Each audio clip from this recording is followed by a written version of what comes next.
నమస్కారం. ఈరోజు రాయలసీమకు గౌరవ ముఖ్యమంత్రి గారి చొరవతో కరువులకు వలసలైనటువంటి నిలవైన రాయలసీమకు వేల కోట్ల రూపాయల పెట్టుబడులు కూడా ఈరోజు రాయలసీమకు వస్తూ ఉన్నాయి.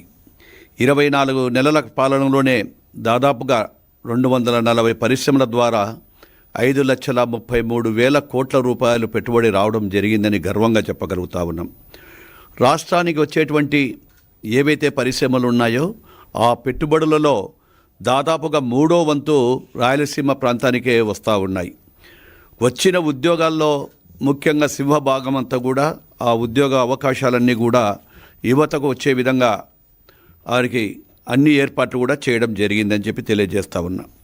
మొన్ననే గౌరవ లోకేష్ బాబు గారు 1,000 కోట్ల రూపాయలతో పెట్టుబడితో 3,000 మందికి ఉద్యోగ అవకాశాలు కల్పించేటువంటి క్యారియర్ సంబంధించినటువంటి ఏసీలకు సంబంధించిన కంపెనీ కూడా ఆ రోజు పూజ చేయడం, శంకుస్థాపన చేయడం కూడా జరిగింది.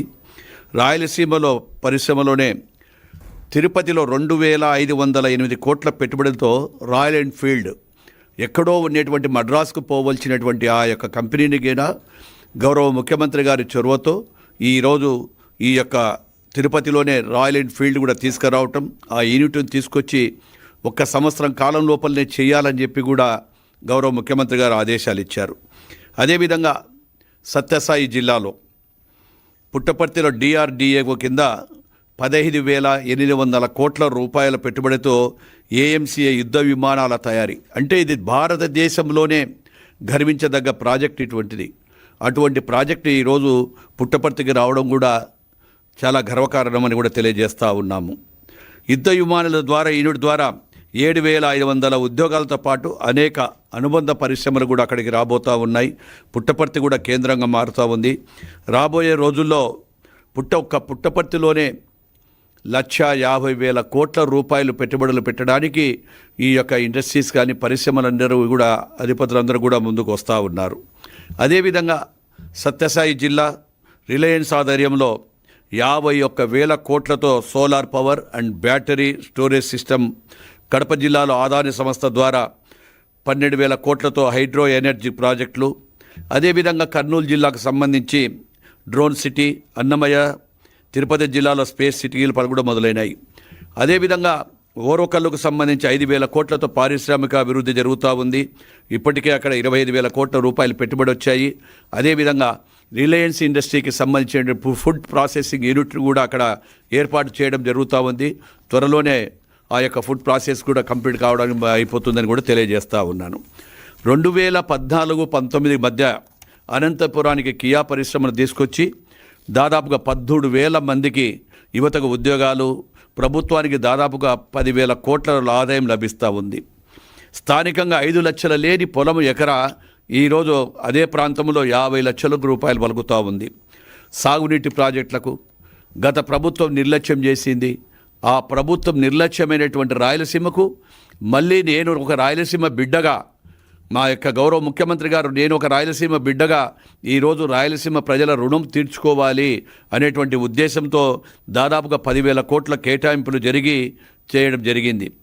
14-19 కాలంలో నాడు తెలుగుదేశం ప్రభుత్వం అధికారంలో ఉన్నప్పుడు 12,441 కోట్ల రూపాయలు ఖర్చు పెడితే అదే 19 నుంచి 24 వరకు ఉన్నటువంటి వైఎస్ఆర్ ప్రభుత్వం కేవలం 2,000 కోట్ల రూపాయలు కూడా ఖర్చు చేయలేకపోయింది. అదేవిధంగా ఈరోజు 24 నుంచి 26కు కేవలం 2 సంవత్సరాలలోనే 8,000 కోట్ల రూపాయలు ఖర్చు చేసి హంద్రీ నీవాకు 3,800, అదేవిధంగా మిగతా ప్రాజెక్టులకు కూడా కంప్లీట్ చేసి ఈరోజు కంప్లీట్ చేస్తూ ఉన్నాము. ఈ పెండింగ్ ఉండే ప్రాజెక్టులన్నీ కూడా ముఖ్యంగా కూడా ఇప్పుడు రాష్ట్రం యావత్తు, భారతదేశం యావత్తు కూడా రాయలసీమ వైపు చూస్తూ ఉంది.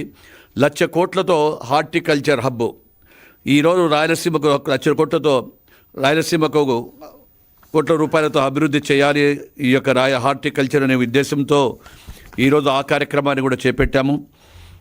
ఏ రోజైనా రాయలసీమ రైతుల గురించి ఉపయోగపడే డ్రిప్ ఇరిగేషన్ పథకానికి 5 సంవత్సరాలు వారు పక్కన పెడితే ఏ ఒక్కరోజు కూడా ఒక డ్రిప్ పరికరం కానీ, అదేవిధంగా ఎస్సీ ఎస్టీలకు చిన్న సారుకంతులకు పూర్తి సబ్సిడీ ఇవ్వడం కానీ ఏ ఒక్క కార్యక్రమాన్ని కూడా తీసుకోలేదు.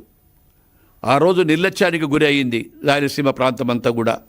ఆ రోజు తెలుగుదేశం పార్టీ అధికారంలో ఉన్నప్పుడు టీడీపీ పాలనలో వ్యవసాయ ఉద్యాన రంగాలను చూస్తే రాష్ట్రంలో అత్యధికంగా అనంతపురంలో 14,540 కోట్ల ఆదాయము, ఆ తర్వాత స్థానం చిత్తూరులో 13,000 కోట్ల రూపాయల ఆదాయము, దాని తర్వాత కర్నూలుకు వచ్చేటప్పటికి 11,300 కోట్ల రూపాయల ఆదాయం లభించింది. మళ్ళీ సీమకు ద్రోహం చేసిన వ్యక్తి ఎవరు అంటే జగన్మోహన్ రెడ్డి. అదేవిధంగా 5 ఏళ్ళు రక్తపాతం పాదించారు, ఉద్యోగాలు రాకుండా చేశారు. పరిశ్రమలు ఏవైతే వచ్చాయో పరిశ్రమలను కూడా బెదిరింపులతో వాళ్ళ కమిషన్ల కోసము అరాచకాలు చేస్తే పరిశ్రమలు కూడా పరిగెత్తి పారిపోవడం జరిగింది. నాడు ఇదే కొలిముళ్ళ మండలంలో ఆల్ట్రాటెక్కు సంబంధించినటువంటి ఫ్యాక్టరీ వారు మేము పెడతామని చెప్పి ముందుకు వస్తే ఆ యొక్క ఫ్యాక్టరీ వారిని కూడా వాళ్ళ కమిషన్ల కోసం చేస్తే ఆ రోజు ఆ యొక్క పరిశ్రమ కూడా వచ్చినటువంటి మొదలు పెట్టాల్సినటువంటి పనిని క్యాన్సిల్ చేసుకొని వెళ్ళిపోవడం జరిగింది. అదే మా ప్రభుత్వం వచ్చిన తర్వాత ఈరోజు 2 యూనిట్ల ఆల్ట్రాటెక్లో 1 యూనిట్ తయారవుతూ ఉంది రెడీగా. అదేవిధంగా ఇంకొక యూనిట్ కూడా రామ్కో సిమెంట్ వారు కూడా 2వ యూనిట్ తయారు చేస్తూ ఉన్నారు. ఈరోజు పరిశ్రమలు వస్తూ ఉన్నాయంటే ఒక బ్రాండ్ అంబాసిడర్గా ఉన్నటువంటి గౌరవ ముఖ్యమంత్రి శ్రీ నారా చంద్రబాబు నాయుడు గారిని చూసి వారి విజన్ను చూసుకొచ్చి ఆ విధంగా వారికి కూడా ఈరోజు పరిశ్రమలు మేము పెడతామని చెప్పి వేల కోట్ల రూపాయల పెట్టుబడులు పెట్టడానికి ఈరోజు దేశ విదేశాల నుంచి కూడా పరిశ్రమలు పెట్టడానికి పారిశ్రామికవేత్తలందరూ కూడా ఈ యొక్క ఆంధ్ర వైపు అటు రాయలసీమ వైపు, ఎందుకంటే అందరికీ సంతృప్తి జరిగినటువంటి సిమెంట్ ఇండస్ట్రీస్కి ముఖ్యంగా అక్కడ కావాల్సినటువంటి రా మెటీరియల్ అంతా కూడా అక్కడ ఉంది. ఆ రా మెటీరియల్ కూడా ఈరోజు సద్వినియోగం చేసే విధంగా చేస్తూ ఉన్నాం. ఇదే ఈ గొడ్డలి పార్టీ చేసిన రాజకీయాలు ఏం చేశారు? కక్ష సాధింపు చర్యలు, మనుషులను గొడవలలో కేసులు పెట్టి ఇరికేయడము, ఆస్తులు లాక్కోవడము, అదేవిధంగా ల్యాండ్ టైటిల్ యాక్ట్ తీసుకురావడము, అదేవిధంగా రైతుల పాస్బుక్కుల మీద కూడా వాళ్ళ ఫోటోలు వేసుకొని రైతులందరూ కూడా భయాందోళన చెందడం జరిగింది. ఈరోజు ఎక్కడ పోయినా కానీ కూడా ఈ యొక్క జగన్ రెడ్డి ఫ్రాక్షన్ గురించి మాట్లాడుతూ ఉన్నారు.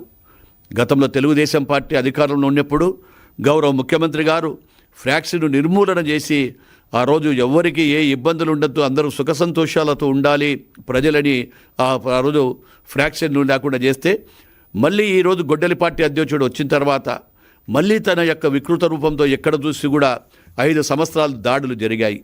ఇప్పటికీ వాళ్ళ దాడులతోనే దౌర్జన్యాలతోనే పని చేస్తాము, మేము దౌర్జన్యంతోనే అధికారంలోకి వస్తామని అనుకుంటున్నారేమో కానీ ప్రజలు దాన్ని క్షమించే పరిస్థితిలో లేరు.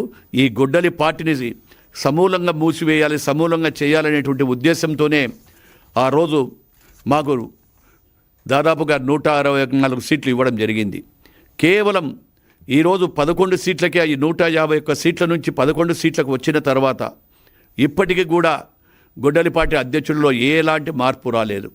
గొడ్డలి పార్టీ అధ్యక్షుడు ఒకటే అనుకుంటున్నాడు, మేము దౌర్జన్యాలు చేస్తాము, మళ్ళీ మా ప్రభుత్వం వస్తుంది, రప్ప ఆడిస్తాము.